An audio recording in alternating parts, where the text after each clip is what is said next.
is good? It's your boy Ty back here with another video. In this video today, guys, we're gonna be building a squad if you had a 100,000 MT. Now, this has gotten harder and harder as times went on because the amount of budget-ish cards we have in my team is so small. Like, even if you look at season 5 specifically, how many budget cards do we really have in season 5? There's not that many because it's all pink diamonds, and even the pink diamonds, guys, aren't very good. So, I mean, that's just kind of where we're at right now, given everything in my team. So, I'm going to list my squad for 100,000 MT. Hopefully, it can help you guys build your squads as well. Again, this is for the budget ballers of the world if you are just starting my team.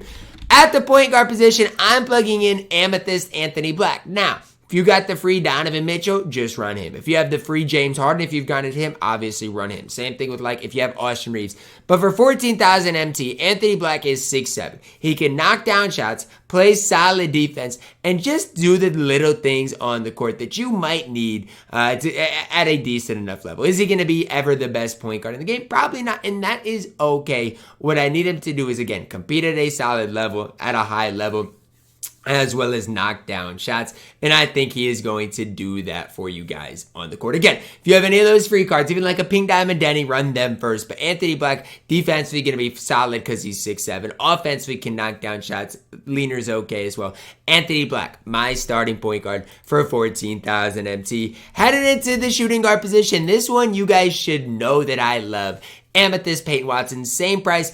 I'm a firm believer that I could go play a guy with the best squad in the game. They could have Galaxy Opal Michael Jordan. But if I have Peyton Watson defending that MJ, he's going to play good defense. His release is on quick, so offensively, I'm not worried at all either. And with this backcourt, neither one of them are like great as far as a primary ball handler, but with both of them, you should be able to score at a really solid level and defensively get the job done. This backcourt for 30K, it's going to be tough to beat. Two guys that I think can go out there, again, at that highest level and compete. Are they going to be as good as some of the Galaxy Opals that we have in the game? No, it's to be expected, but both guys can compete at that high level. Both guys that I love as my starting backcourt in our 100K squad. At the 3, no surprise here, Amethyst Leonard Miller. If you're not plugging Leonard Miller into a budget squad at this stage, you're doing something wrong. Leonard Miller can knock down shots, has that Rui Hachimura base. He's 6'10", can defend at a really high level. Is he going to be a primary ball handler? Absolutely not. And so that's the one thing about this squad so far. I go 6'7", 6'7", 6'10". I've got a lot of defense. But the one part about it is right now, offensively, I really don't know how much offense I've got, and that is something that obviously is a little concerning, but I know Leonard Miller is going to knock down shots. He's going to play great defense, and when you're trying to build a budget squad, guys, you're not going to have guys that are going to have the best of anything. As long as you guys got complete players, that's all you can ask for. Leonard Miller is exactly that, coming in at the small forward position. At my power forward position, I'm plugging in Anderson Varejao. Now, for Anderson Varejao, you're looking at a card that's, what, 6'10", that can go out there and compete. Initially, I wanted to run Anderson Varejao at the center position because I didn't love him at the power forward. Only an 80 speed. I'm like, I just wish he was at a little higher 3-ball, little better speed. But as he fit my squad, came in at that power forward position. For me, honestly, again, a lot of these cards I've used. Anderson Varejao, a card I haven't used. I've just heard great things about him. And when I'm looking at his stats, when I'm looking at his badges, he can go out there and compete at the highest level. That's all you're needing in your squad. You don't need guys that are going to go out there and be like, Hakeem Olajuwon Galaxy Opal. You need guys that can compete against those type of guys. Anderson Varejao can do exactly that. And holding it down in the middle at the center position is DeAndre Ayton. I've used DeAndre Ayton quite often, and I'm telling you, this card is so underrated and overlooked. It's one of those things, like, I feel like budget teams right now, they're just, like, not as fun as they used to be because there's just not that many options right now.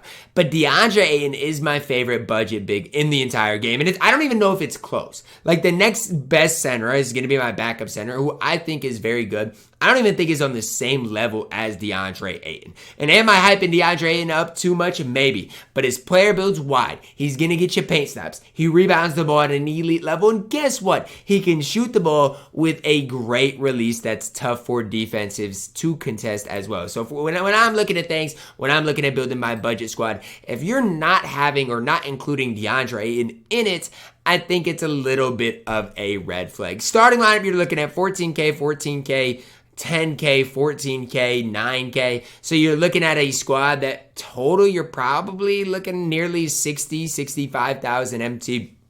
It's okay, because we're going to save some MT in your bench unit. And I'm just going to plug them in right now, together. Because when you have this duo together, it does things for you. Everybody wants to hype up the Pink Diamond Franz, rightfully, deservedly so. But the Ruby Franz with the Jalen Suggs duo is 90% of that Pink Diamond Franz.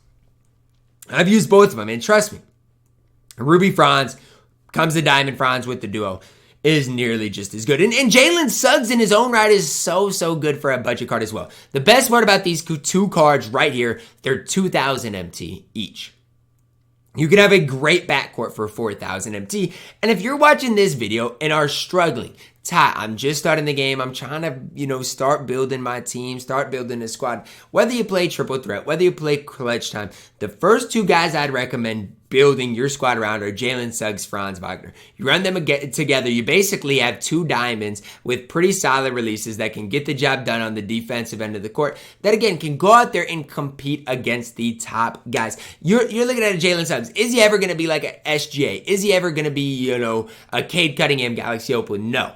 But he is going to be able to go out there and compete. Franz Wagner, 6'10 at the 2, has solid enough defense. Another guy that can go out there and compete. Again, this is a budget squad. This is a 100K squad builder. You're not looking at the best squad in the game. What you're looking at is a squad that I'm a firm believer can go out there and compete against the best. Franz Wagner, Jalen Suggs, super important in that backcourt. At the 3, I'm plugging in another guy that I really do like. It's Beauchamp. He has kind of a skinny player build, which is a little bit weird, but he's got a solid release. He can knock down shots, and defensively, he is so good. And so that's the one thing when I'm looking at Beauchamp. It's like you're looking at, with all these cards that can do it all. Shoot, play defense, and offensively can just be okay. Like, everybody needs to be able to shoot the ball, and everybody can in this squad, but big thing is versatile defenders. Beauchamp is exactly that. Can guard point guards, can guard power forwards with ease, can knock down shots on that offensive end of the court, and just be that versatile small forward that we are needing in that bench unit. And oh yeah, by the way, he is a really cheap card, maybe just under 10,000 MT. At my power forward position, we're plugging in Taylor Hendricks. When I first, I'm going to be honest, before I used him for the Jazz three-pointers, Hendricks never would have been in this squad. After I used him knocking down those Jazz threes, I didn't mind his leaner. It's kind of a weird leaner, but I didn't mind it. His catch and shoot release was very good. His defense and player model was off the charts good in my opinion as well. I got to thinking, why would I not include Taylor Hendricks in this squad? He's cheap, affordable, can do it all. Again, play defense, knock down shots, and offensively do enough for me. Taylor Hendricks, a shoo-in in any budget video I do from here on out. Like, even when I rank my budget cards on a tier list, no Taylor Hendricks is going to be super high on that because of the versatility of the card. I'm telling you, he can go out there and compete at that top level. And at the backup center position, I'm plugging in Mo Bamba. His release this year, way better than it was last year or the year before. And I think that's maybe the biggest pro he has. And in past years, I don't even think it's been a bad release, but this year it's definitely quicker, has a wide player build. One thing about Mo Bamba, I do wish he had more total badges. I feel like his badge count isn't as high as I maybe would want. But that's like the only negative thing I can say about Mo Bamba. In the catch shoot situation is not going to miss shots, going to knock down the majority of the open looks he has. And he has a fairly quick release. So it's not like you have to worry about, oh my gosh, Mo Bamba's going to get a fake. Somebody's going to get a fake contest on Mo Bamba. I feel like that's a common thing with bigs is a lot of times people are able to get fake contests on them. With Mo Bamba, he should be able to knock down shots with ease. And when I'm looking at this budget squad, you're probably looking right at that 100,000 MT mark, maybe even slightly under because Jalen Suggs and Franz Wagner are so cheap. And again, for 100,000 MT, super easy to get this year. I think this is a squad that you can go out there and have so much success with. Yes, if you match up versus Opals, are you going to be at a team disadvantage? Absolutely. But I think this team at least gives you a chance to go out there and compete, especially on that defensive end of the court, which I do think is super important to do. So that's going to wrap it up for our squad builder today, guys. Let me know your thoughts on this down below in the comments. Who did I miss out that you guys would have included? Drop a like on the video, subscribe if you're new, and as always, man, I love you guys. Have a blessed day.